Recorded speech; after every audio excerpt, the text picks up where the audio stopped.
ये काम मेरे को काफ़ी अच्छा लगा। मैं आपको बताता हूँ, इस काम में जो बढ़वार है ना वो किसी भी और काम से काफ़ी अच्छी है। ये मानो एक फीमेल नॉर्मल 8, 9, 10 बच्चे तक डिलीवरी देती है, तो जो रेट ऑफ ग्रोथ है ना वो इस काम की और किसी भी मतलब एग्रीकल्चर वर्क से काफ़ी अच्छी ग्रोथ है इसकी। अगर कोई भी आदमी इस काम को टाइम देगा और अपने हाथ से अगर इस फार्म में काम कर सकता है ना, तो फिर इस लाइन में कोई दिक्कत नहीं आएगी आदमी को। अगर मालिक फार्म के ऊपर टाइम नहीं देगा और उसके अलावा अपने हाथ से अगर काम नहीं कर सकता ना, कि कोई ऐसा बोले कि मैं वाइट ड्रेस डाल के फार्म के अंदर आ गया, लेबर से काम करवा रहा हूँ, तो ये काम बिल्कुल नहीं चलेगा। मालिक अपने हाथ से काम करेगा ना, तो इस फार्म में उसके बाद में कोई समस्या नहीं आएगी, ये काम 100% चल निकलेगा। भैया नमस्कार। नमस्कार भाई साहब। कैसे हो भैया? बिल्कुल बढ़िया भाई। आज आपके फार्म पे आए हुए हैं भैया जी।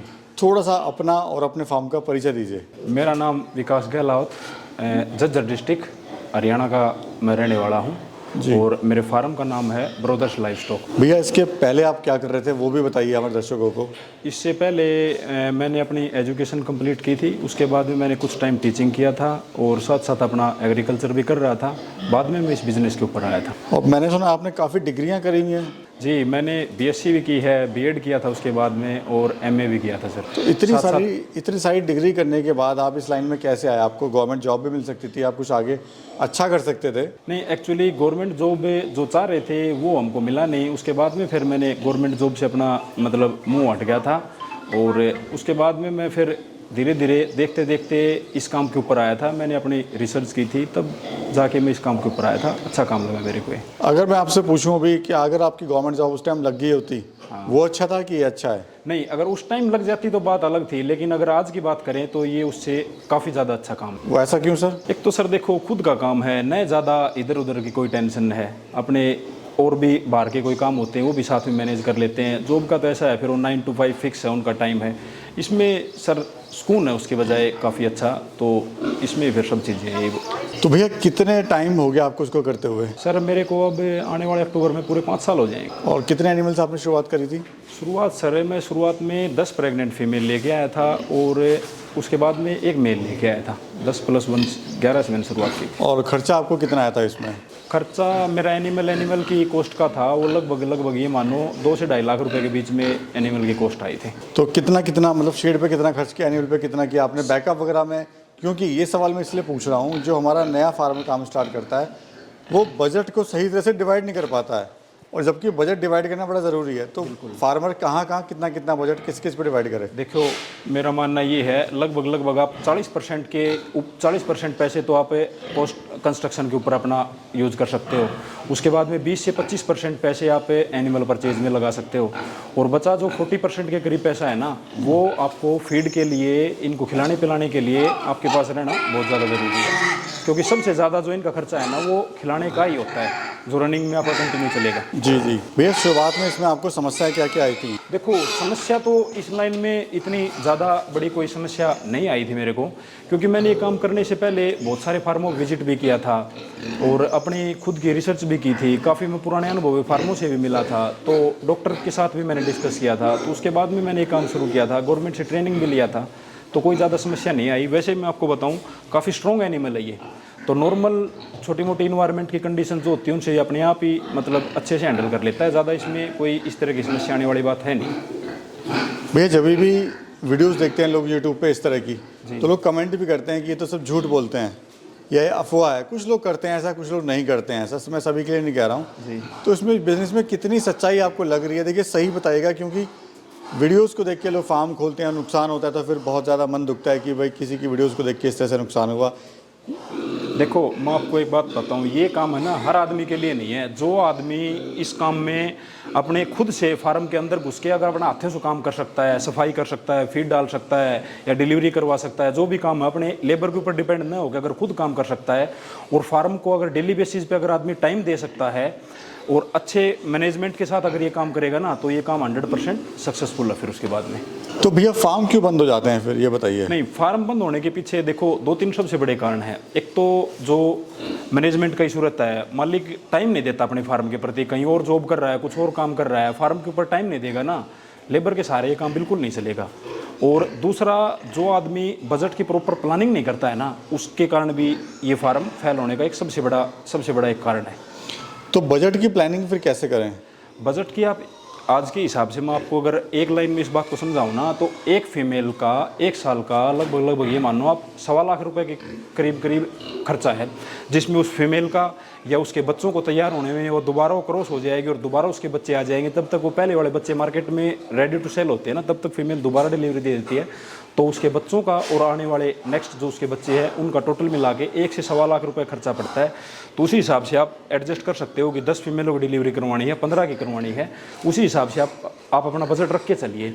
अगर बजट नहीं रख के चलिए, फीमेल ज़्यादा क्रॉस करवा दी, बच्चे ज़्यादा आगे फार्म के ऊपर, फिर उसको खिलाने का पैसा नहीं, होने पौने दामों में एनिमल सेल करेगा, उसके बाद में फिर फार्म बंद होगा ही होगा। तो विकास जी, हम देख रहे हैं आपके जो पिगलेट हैं, यानी जो फार्म की जान होते हैं, वो बड़े स्ट्रॉन्ग मेरे को नज़र आ रहे हैं, बड़े हेल्थी हैं, तंदुरुस्त हैं और बड़े एक्टिव भी हैं। लेकिन कहीं कहीं पर यही हमें जो पिगलेट्स हैं बड़े सुस्त दिखाई देते हैं और मतलब उनमें लगता है कि जो सो रहे हैं, मतलब पूरा दिन सोते रहते हैं। देखो, जो पिगलेट है ना, वो किसी भी फार्म की ये मानो नींव है, और नींव को अगर मजबूताई से भर दिया जाए ना, तो उसके बाद में कहीं दिक्कत नहीं आती।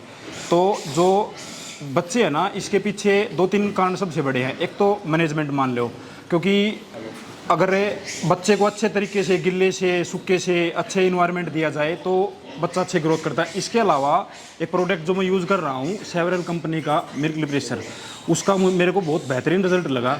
मोटिलिटी भी कम है। बच्चे अगर 1 महीने में 8-9 kg क्रॉस कर जाते हैं ना, तो उस प्रोसेस में इसका बहुत अच्छा योगदान है। कई बार फीमेलों को दूध कम बनता है, तो उसमें भी ये साथ में अगर चला दिया जाए तो एक प्रमोटर का काम करते हैं।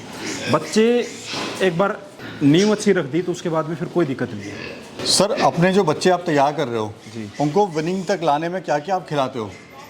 एक्चुअल में देखो, जिस दिन बच्चा पैदा होता है सबसे पहले इसको ज़रूरत पड़ती है कोलेस्ट्रॉम की, और कई बार बच्चे 10, 12 या 14 से ज़्यादा आते हैं तो माँ का जो कोलेस्ट्रॉम होता है ना, वो पूरा नहीं होता, तो इसके लिए एक एक्स्ट्रा कोलेस्ट्रॉम देना पड़ता है, जो कि मेरे पास एक सेवरल कंपनी का काफ़ी अच्छा प्रोडक्ट है।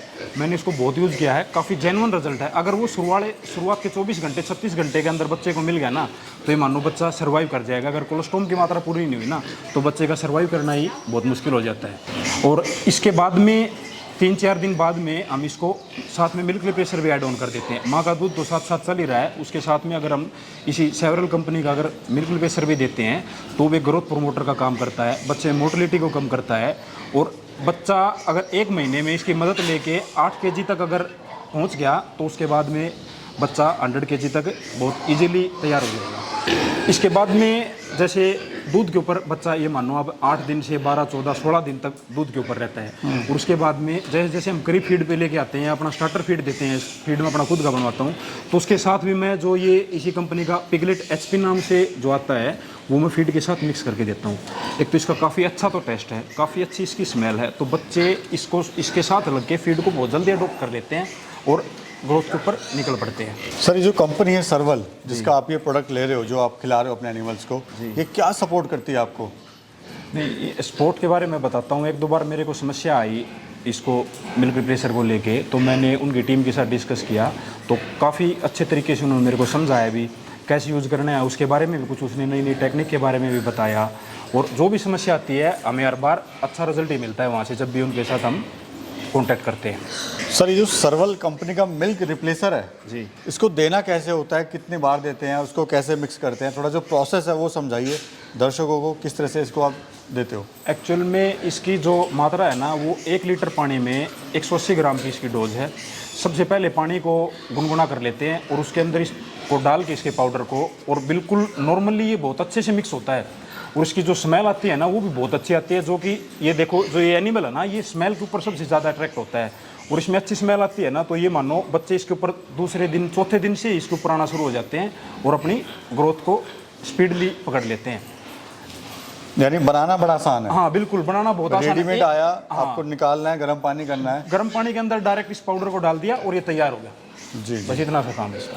अब सर, किसान भाई के मन में ये सवाल होगा, जो आप ये ले रहे हो मिल्क रिप्लेसर वगैरह, जो भी प्रोडक्ट ले रहे हो सेवरल कंपनी का, ये आप तक कैसे पहुंचता है, या फिर जो बाकी हमारे किसान भाई अगर वो मंगवाना चाहते हैं तो वो कैसे मंगवा सकते हैं अपने, या फिर आपने कैसे मंगवाया था? जो इस एक कमल नाम से एक बहुत पुराने फार्मर हैं, अनुभवी फार्मर हैं, वैसे भी वो लोगों की बहुत मदद करते हैं, तो उनके पास इसकी फ्रेंचाइजी है। आप उनसे एक बार, नंबर मैं भी शेयर कर दूंगा, या आप नंबर उनके दे देना, आप उनसे बातचीत करो तो उनसे इस कंपनी के प्रोडक्ट को लिया जा सकता है। थोड़ा सर कंपनी के बारे में बताइए, आपको कैसी कंपनी लगी और कहाँ पे आपने सुना देखा इस कंपनी के बारे में, थोड़ा बैकग्राउंड को बताइए। एक्चुअल में मैंने इसकी शुरुआत में तो मैंने इसका यूट्यूब पे वीडियो देखा था, बाद में मैंने इसका प्रोडक्ट जब यूज़ किया, ऐसे रैंडम ट्रायल चल रही थी, मैंने और भी काफ़ी कंपनियों का प्रोडक्ट यूज़ किया था, लेकिन जब मैंने इसका ट्रायल लिया ना तो मेरे को जेन्युइन बहुत अच्छा प्रोडक्ट लगा। तो उसके बाद में मैं मेरे जानने वालों को भी अगर कोई पूछता है तो मैं इस प्रोडक्ट के बारे में बताता हूँ। तो सर बताइए थोड़ा सा इस कंपनी के बारे में, और क्या ये हेल्प करती है फार्मर्स की, और किस तरह से आप उसको प्रमोट कर रहे हैं, यानी किसानों को आप आगे बढ़ाने की कोशिश कर रहे हैं। बिल्कुल सर, बिल्कुल बिल्कुल सही कहा। हम उसी दिशा में काम कर रहे हैं। आपके जो फार्मर्स हैं हमारे देश के, उनको कैसे उनकी और इनकम को बढ़ाया जा सके, उनको टेक्निकली और कितना स्ट्रॉन्ग किया जा सके। देखिए, जैसे कि आप बहुत से फार्म पे आप भी जाते हो, जो बच्चे होते हैं, चाहे वो पिगलेट्स हों, चाहे वो किड गोट्स हों, चाहे वो डेयरी के बच्चे हों, बच्चे जो होते हैं वो न्यू होती है और वो एसेट्स हैं। आगे चल के आपको कमाई लेनी है, उन्हीं से लेनी है। तो कंपनी 1959 से स्टार्ट हुई थी, सर्वल ग्रुप फ्रांस में है, और वो तभी से बच्चों पे ही काम कर रही है, उनकी रेयरिंग, उनके न्यूट्रिशनल प्रोडक्ट्स को लेकर, ताकि कम पैसे पे कैसे उनको अच्छे से तैयार किया जा सके। तो आज लगभग 65 साल से कंपनी काम कर रही है। इंडिया में 2019 में इंडिया में आई थी कंपनी, और अपनी जो फैक्ट्री है डिंडीगल तमिलनाडु में ही है। तो ये ऐसा भी नहीं कि बाहर से इंपोर्ट हो रहा है, यहीं बन रहा है प्रोडक्ट। फार्मुलेशन हमारा वहाँ के एक्सपर्ट्स का है, बट यहीं से बन रही है। और अभी जो हम पिगलेट्स की बात कर रहे हैं, जिस फार्म पे अभी आप आए हुए हो, सौभाग्यवश आपसे मुलाकात भी हो गई यहाँ पे, तो ये हमारे बहुत अच्छे यूज़र रहे हैं और अभी भी बहुत अच्छे से यूज़ कर रहे हैं। इसमें इनको हम दो तरह से सपोर्ट कर रहे हैं। एक तो हमारा टेक्निकल सपोर्ट है, जो कि बैकग्राउंड पे हम रहते हैं। हमारी जो लॉजिस्टिक है, हमारी सप्लाई चेन है, जिसमें हमारे कमल जी हैं, मिलेनियम फीड्स, ये हमारा सपोर्ट करते हैं फार्मर्स तक पहुंचाने में। क्योंकि अगर प्रोडक्ट बना दिया और सही टाइम पे पहुंचा नहीं, सर्विस नहीं हुई उसको जी, तो वो बड़ा इंपॉर्टेंट पार्ट हमारे कमल जी प्ले करते हैं। बाकी टेक्निकल बैकग्राउंड हमारी तरफ से रहता है, क्योंकि हम खुद पूरी हमारी जो टीम है वो टेक्निकल है। डेयरी और वेटनरी से हम लोग बैकग्राउंड है, एजुकेशन हमारा। तो इस तरह से हम सपोर्ट कर रहे हैं। तो नॉर्थ इंडिया पे किसी भी अगर किसान भाई को ये प्रोडक्ट चाहिए तो कमल जी से या हमसे दोनों से संपर्क कर सकता है, वो उसको फार्म पे उसके उपलब्ध हो जाएगा। दूसरा, जो आपने एक बात कही कि ये एक निचोड़ है, निचोड़ हम इसे अपनी भाषा में कहते हैं सर्वल सॉल्यूशन। पिगलेट्स केयर के लिए सर्वल सॉल्यूशन है। जो उनका एक बच्चों का पीरियड है, उस पर जितने भी प्रोडक्ट चाहिए स्टार्टिंग के, वो सारे कंपनी देती, टेक्निकल भी देती, इसलिए सर्वल सॉल्यूशन इसको हम बोलते हैं। चलिए, बहुत बहुत शुक्रिया सर, आप इतनी अच्छी चीज़ें ला रहे हैं मार्केट में, लोगों तक, फार्मर तक, उनका भलाई की आप सोच रहे हैं, उसके लिए आपका बहुत बहुत शुक्रिया सर। बहुत बहुत धन्यवाद।